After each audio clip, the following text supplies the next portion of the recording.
Hi, Owen McGuckin here from Apex Music, back with the second episode of our recording masterclass. In this episode of the masterclass, we're going to run through the very basics of what a DAW is, what an interface does, different types of cables, just generally setting your DAW up with your interface. So, what is a DAW? A DAW stands for Digital Audio Workstation. Simply, it is the program that you use to record your audio. Within that program, you can record things into it, you can edit them, you can add effects like reverb, delays, compression, anything at all. This whole masterclass will be done on Cubase because that is the DAW that I use mainly. It's made by a company called Steinberg, and I suggested you check it out. Nowadays, everyone uses DAWs. It's sort of the industry standard way of recording. So if you're looking to get into recording, I suggest that you do look at some DAWs. There's a few free ones out there, so take a look on the internet and you'll be able to find some. The DAW is probably the most powerful thing that you will use for your recording or in your recording studio or wherever you're doing your recording. You can do everything from set up tempo maps to edit things beyond recognition. You can set up performers in-ear mixes. You can do so much on it, and it is the beating heart of most studios. So next up, we're going to talk about audio interfaces. Audio interfaces are used in most commercial studios, and basically what they do is they convert the analog signal of your audio to digital so that your computer can take that in, bring it into your DAW, and basically translate it into digital information. A simple demonstration of that is basically what I'm doing now. I'm talking into this microphone. The microphone and the lead and everything all is an analog signal which goes into this desk. Now, this desk is acting as an interface for me. So it will actually take that information, convert the analog signal into a digital signal, and send it along USB to the computer and translate that into our DAW. So in the world of audio, there's loads of different cables. I can't even begin to name them all, but we're going to focus on the most important ones that you will use for audio recording. The first one, and probably the most important one, is an XLR. XLR stands for External Line Return. XLRs are used on quite a lot of things, but the main thing that they're used for are microphones. I'll fire up in the corner here a little picture of them. So, as I said, XLRs, their main use in a studio is for microphones.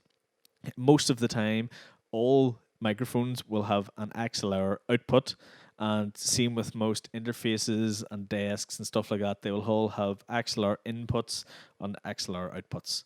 What makes XLR special is basically instead of your standard two input and output or line and ground that they have, they're running two additional signals, which is used to cancel out noise. As you can imagine, this is really vital in a studio setting when you're trying to get less noise in your recordings and less noise just overall. You want all your recordings to be very, very clean. The next cable that we're going to look at is a 1/4 inch jack. A 1/4 inch jack it's named because it is a 1/4 inch, and its main purpose is for connecting unbalanced signals like electric guitars to amplifiers, keyboards into desks, anything like that. But they're an unbalanced signals, so you do get noise introduced into them. We will talk about this further on, but a way to cancel out that noise is to use a thing called a direct injection box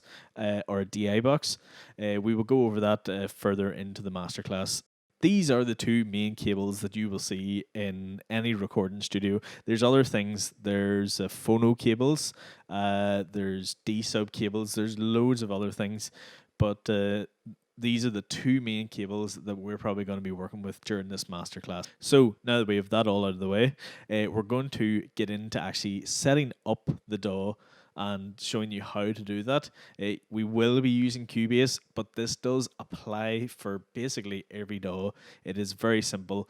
What you will need is you will need the program. You will need either a disk or the install files on your computer. You will obviously need a computer and more than likely an interface, but we will get a little bit into that in the next episode. Okay, this gets stuck in. So we're here in Cubase. This is a fairly simple DAW to use. This is the DAW that I primarily use for all my recordings. I say primarily, it is the only DAW I use for my recordings. Sometimes I will work on Pro Tools for doing some things, like taking stems off people, or if I'm working a session on site and it's maybe the DAW that's in the studio, I will use it. But normally when I take stuff back to the studio to mix, it is going to be in Cubase. So today we're basically just going to run through setting up the DAW. We're not going to do anything too crazy. We're just going to show you how to get it set up with your interface, and yeah, we're just going to go from there. So basically this is your main workstation. You also have your mix window with all your faders and stuff like that. You've got other stuff up along the top. You've got your routing, your inserts. There's an insert on there, but it's just for me to connect to the recording program that I'm using for this video. You have your EQ. You got your main strip that has your gate, compression, and parametric EQ, and you got your sends as well for each channel. So we won't get into any of that quite yet. Basically, what we're going to go through today is just setting up the DAW with your interface. I am using this QU16 today. It's going into my computer via USB, and the computer and interface are working together to translate all that. So basically, to set that up, you will have normally something in your DAW like preferences or setup or ins and outs or something like that. You basically go on Cubase. It's under device setup. So we go in and we get to choose our ASIO driver. So that's basically your interface. If you're using a Focusrite interface, if you're using Tascam, if you're using Mackie, anything at all, you set it up here. So I come in here and I've set it up for a couple of different interfaces that I've used before. This is the Tascam US1800 that I've used on this computer and Cubase, but what we're going to be using is the QU ASIO driver. So you go to that, and it'll ask you, are you sure you want to switch? Yes, switch. So before you actually do all this, what you really do need is once your DAW is installed, obviously, you install it via a disk, the download from the website, whatever you're given when you buy your DAW. After that, you will need.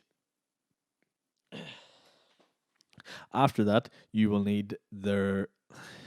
After that, you will need the drivers for your interface. So whatever it is, if you've bought it brand new, you'll probably get a link to it. You maybe get a disc, you'll get something like that.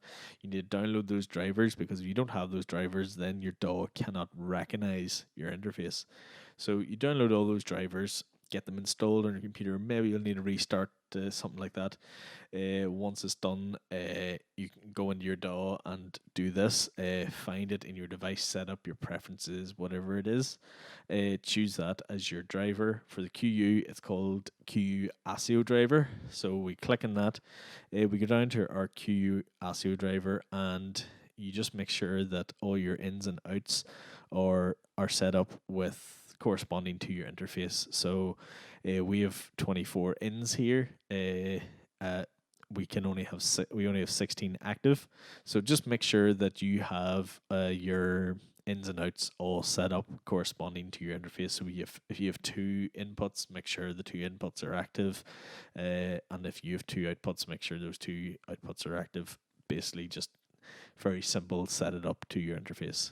So after you have that set up, you have to set up your ins and outs. On Cubase, what we have is this VST connections, Pro Tools is ins and outs, or I/O, whatever it is.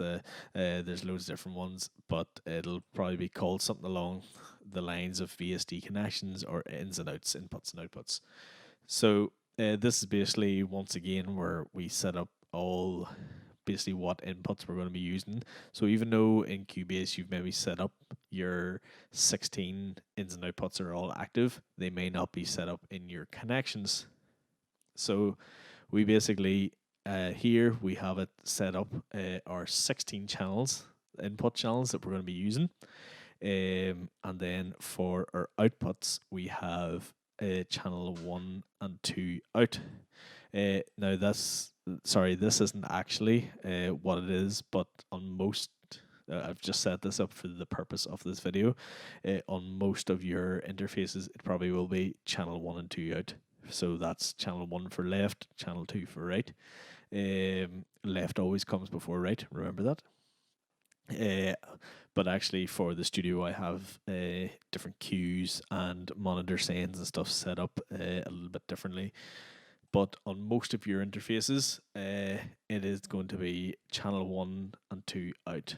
If you by some chance are using the Allen and Heath QU or the SQ or anything like that, what it'll be set up as channel 17 and 18, which you will see here. So 17 and 18 are your main outputs. Once you have that all set up, that is more or less you. As you can see here, this is the vocal that I'm using. It's going into input 16 on my QU, so it's coming in on mono input 16. These are all my inputs, and then it's going to our stereo out. So this stereo output, that is where it's going.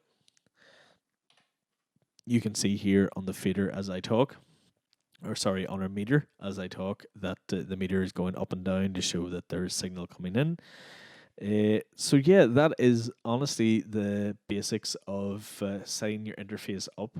A few interfaces are different with a few different drivers and stuff like that, but as long as you install what the company or brand or whatever has told you to install, it should work with every single DAW. If you do have any problems with it, please shoot us a wee message on YouTube, leave a comment, whatever it is, just let us know and we'll hopefully help you through it. Both myself and my colleague Graham are very versed in almost all DAWs that are out there, so we should be able to help you out in any way possible. Thank you very much for watching, and I'll see you next week for the next episode of our recording masterclass. Thank you. So guys, if you enjoyed that video, please don't forget to subscribe to our YouTube channel, like this video, and go on hit that little bell notification so you stay up to date with all our videos being uploaded. We love having you on the channel and we want you to stay up to date with everything. Thanks very much, and we'll see you next week.